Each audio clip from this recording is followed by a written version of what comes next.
Hello everyone, this is Pico and Saban. We're back again, and I'm just going to give some quick thoughts and first impressions on Invincible. This is the latest R-rated superhero animated series which recently debuted on Amazon Prime with its first 3 episodes. I think each episode is around about an hour long, and there will be a total of 8 episodes for this first season of the show, and the first 3 were debuted last week on Friday, the 23rd of March. Now, the series itself is based on the comic book series created by Robert Kirkman, who we all know created The Walking Dead, and also artist Corey Walker. Now, it tells the story of teenager Mark Grayson, who is the son of the world's strongest superhero Omni-Man, and over the course of the story we see Mark learn and develop his superpowers and how he trains to build on his skills and his abilities. He also has to juggle the superhero life with his own young life, coming across typical teenage problems such as girls, bullies, homework, and all the usual formulaic stuff that we see from the coming of age of superhero story. Now, overall, after watching the first 3 episodes of the show, I think this is a decent start to this series. I think it perfectly embraces that typical over-the-top, larger-than-life superhero escapism adventure. There's lots of action and very good animation. The animation style itself is very clean, it's very crisp.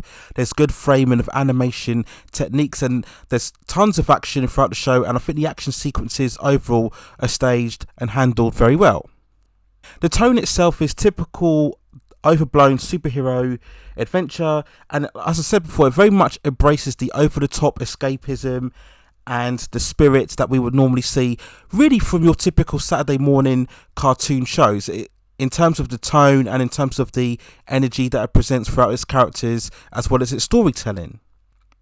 It starts off well, particularly in its first episode, which for me overall was the best. We actually have some very good steady character development where we see Mark first of all get frustrated at the fact that he doesn't have yet to develop his superpowers, while his father of course goes around saving the planet from all of these universal threats. And we see him slowly develop his skills over time. We have multiple scenes where he's trying to jump high in the sky, he's trying to fly, and we see him early on when he's getting picked on by bullies for standing up for a girl that he likes, and over time he eventually starts to see his abilities emerge. I like this stage. Now, a lot of people may feel that this was the slower part of the show, but I think this is what you needed. I think it would have come across as less impactful if Mark had just had his powers straight away, and you can do this when you are coming at the age of a younger teenager who is finding out about himself, finding his purpose and finding his abilities. And I think this is a good direction to go. And obviously the whole concept is based on the Superman story, particularly if we look at Mark, who is the young Clayton, if you like, and Omni-Man, if you like, is the full Superman within his prime. So it's all there, all the Superman elements are there for all to see. But I think it handles this very well, and I liked the early part of this story.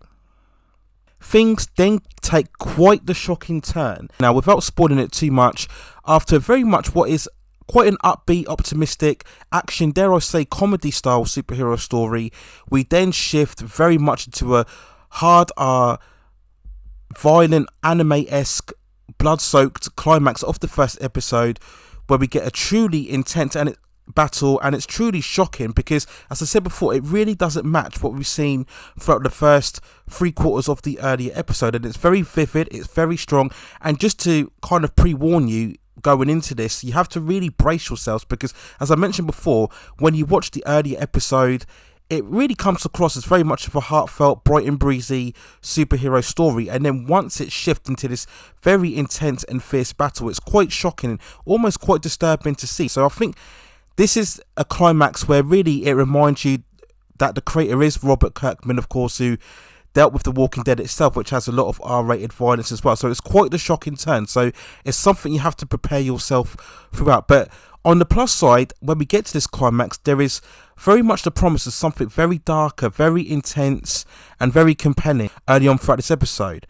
But then in the next 2 episodes, the show sadly does lose itself. It almost as if it gets carried away with the concept that it's bringing. It just gets caught up in itself, I think, too much. And I think there are major issues going on with the pacing and the editing and the tone. We have multiple superhero fights which just happen random.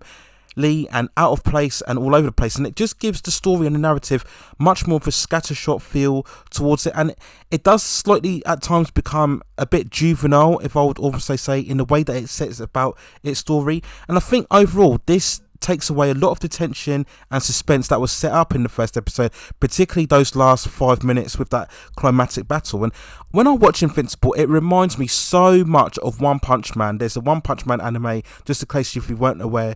They had 2 seasons, and I believe the first 2 seasons are also on Netflix if you wanted to check that out. But it's so similar in its almost flippant tone, the fact that it has all of this action, all of this spectacular battles, but there's no setup to it. There's no real composure in the way that it brings about and engages you within these battles. It just happens left, right and centre. And as I mentioned before, after a while, it just becomes a bit just random and not very suspenseful or exciting. We have multiple battles in space, and then particularly the second episode, we get this repetitive narrative of an alien invasion, and at first it's interesting, but when it happens again and again and again, it just loses its impact. And I think the showrunners just need to get a better grip on how they set about the pacing of the story. The editing as well was really strange. We get multiple times the intro happening halfway through the episode or 3/4 of the way through the episode along with the end credits. It's a really strange way that they've decided to set up the opening credits of each episode, and I think they just need to get a grip a bit